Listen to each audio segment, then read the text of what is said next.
Assalamualaikum warahmatullahi wabarakatuh. Perkenalkan, nama saya Siti Masito. NIM saya 1882050041. Saya dari Prodi Pendidikan Ilmu Bahasa Inggris, mata kuliah Emotional Intelligence. Baik, di sini saya akan menjelaskan tentang Emotional Intelligence. Apa itu Emotional Intelligence? Oke, kita ke konsep dasar kecerdasan emosional. Kecerdasan emosional adalah kemampuan seseorang untuk menerima, menilai, mengelola, serta mengontrol emosi dirinya dan orang lain di sekitarnya. Sedangkan kecerdasan mengacu pada kapasitas memberikan alasan yang valid akan suatu hubungan. Suatu penelitian mengungkapkan bahwa kecerdasan emosional 2 kali lebih penting daripada kecerdasan intelektual dalam kontribusi terhadap kesuksesan seseorang. Menurut Howard Gardner 1983, terdapat 4 pokok utama dari kecerdasan emosional seseorang, yaitu yang pertama, mampu menyadari dan mengelola emosi diri sendiri. Yang kedua, memiliki kepekaan terhadap emosi orang lain. Yang ketiga, mampu merespon dan bernegosiasi dengan orang lain secara emosional. Yang keempat, dapat menggunakan emosi sebagai alat untuk memotivasi diri. Daniel Goleman dalam bukunya Emotional Intelligence, Why It Can Matter More Than IQ mengatakan bahwa untuk mencapai kesuksesan dalam pekerjaan dibutuhkan bukan hanya cognitive intelligence, tetapi juga emotional intelligence.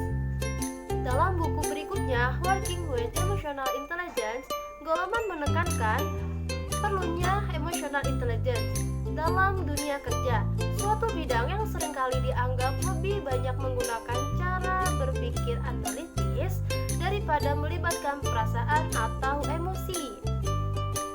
Pusat Kepemimpinan Kreatif menemukan bahwa eksekutif yang keluar dari jalur bintang yang meredup, gagal karena masalah kecerdasan emosi, hubungan kerja yang buruk, terlalu otoriter, terlalu ambisius, konflik dengan manajemen puncak, bukan karena kurang mampu. EQ merupakan faktor yang sama pentingnya dengan kombinasi kemampuan teknis dan analisis untuk menghasilkan kinerja optimal. Semakin tinggi jabatan seseorang dalam perusahaan, semakin krusial peran EQ. Kemudian, pengertian perangkat diri. Fungsi-fungsi perangkat diri. Perangkat diri fisik atau zahir yang meliputi tangan, kaki, kepala, badan, dan lain sebagainya yang berfungsi sebagai wadah atau media bagi perangkat diri yang bersifat non-fisik seperti pikiran, emosi, penglihatan, dan lain sebagainya. Perangkat diri non-fisik atau mental yang terdiri dari kesadaran, pikiran, dan perasaan atau emosi. Kemudian, fungsi kesadaran. Kesadaran dimaksud adalah rangkaian keadaan di mana orang mampu melakukan reaksi terhadap informasi rangsang yang berasal dari daerah sekitarnya. Dan orang yang bersangkutan mampu menghadirkan dirinya, mengadakan seleksi terhadap informasi rangsang yang masuk ke dalam dirinya, dan dapat memadukan semua informasi yang masuk dalam bentuk-bentuk reaksi-reaksi psikologisnya. Kemudian, fungsi perasaan. Perasaan adalah suatu keadaan atau peristiwa kejiwaan yang dialami manusia, baik senang atau tidak senang dalam hubungannya dengan luar dirinya. Gejala perasaan tergantung pada yang pertama, kondisi jasmani. Misal, badan dalam keadaan sakit, perasaan mudah tersinggung daripada tubuh dalam keadaan sehat dan segar. Kemudian yang B, pembawaan.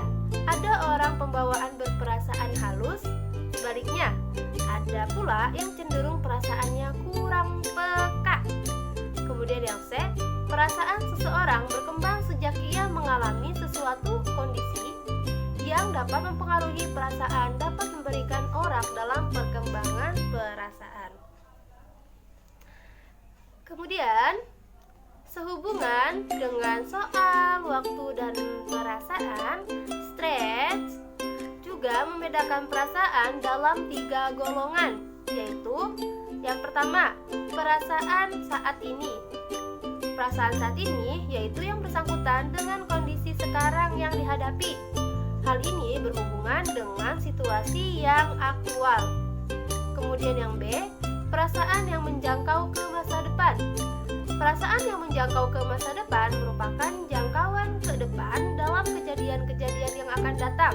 Jadi masih dalam pengharapan.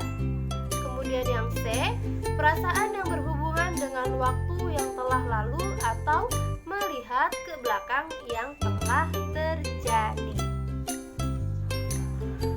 Kemudian, tanggapan-tanggapan terhadap perasaan dapat berwujud.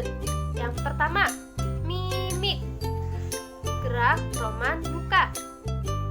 Kemudian, yang kedua, pantomimik, gerakan-gerakan anggota badan bagi orang bisu tuli. Terdiri dari gerakan-gerakan yang termasuk mimik dan pantomimik. Kemudian yang ketiga, gejala pada tubuh. Seperti denyut jantung yang bertambah cepat dari biasanya, wajah menjadi pucat, dan lain sebagainya. Kemudian yang keempat, macam-macam ungkapan perasaan. Konsta memberikan klasifikasi perasaan sebagai berikut. Yang pertama, perasaan keindraan. Perasaan ini adalah perasaan yang berhubungan dengan alat-alat indera. Kemudian yang B, perasaan kejiwaan.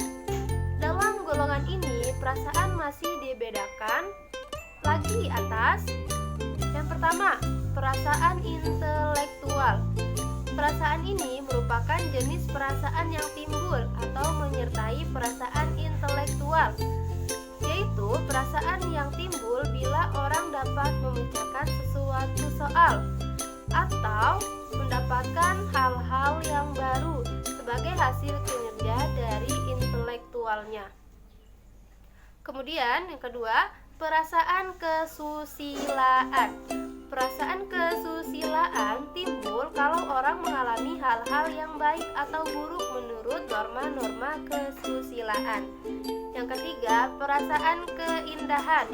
Perasaan ini timbul kalau orang mengamati sesuatu yang indah atau yang jelek. Yang indah menimbulkan perasaan positif, yang jelek menimbulkan perasaan negatif. Kemudian yang keempat, perasaan kemasyarakatan. Perasaan ini timbul dalam hubungan dengan orang lain. Kalau orang-orang mengikuti keadaan orang lain, adanya perasaan yang menyertainya.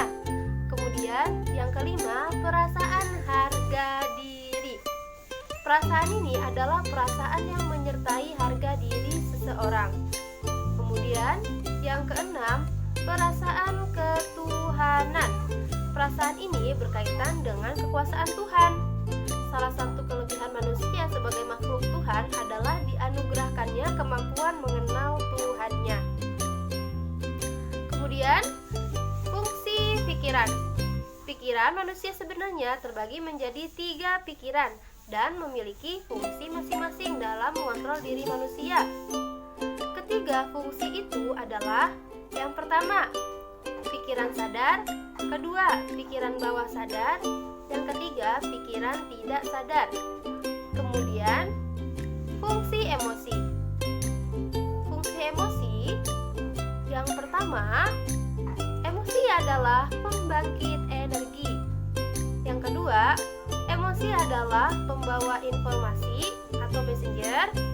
Yang ketiga, pembawa pesan dalam komunikasi intrapersonal dan interpersonal.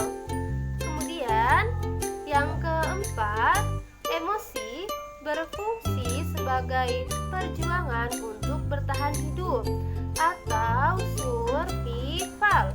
Kemudian yang kelima, emosi sebagai penguat pesan atau informasi. Oke, demikian penjelasan dari saya. Mohon maaf jika ada kesalahan. Kurang dan lebihnya saya mohon maaf. Wassalamualaikum warahmatullahi wabarakatuh.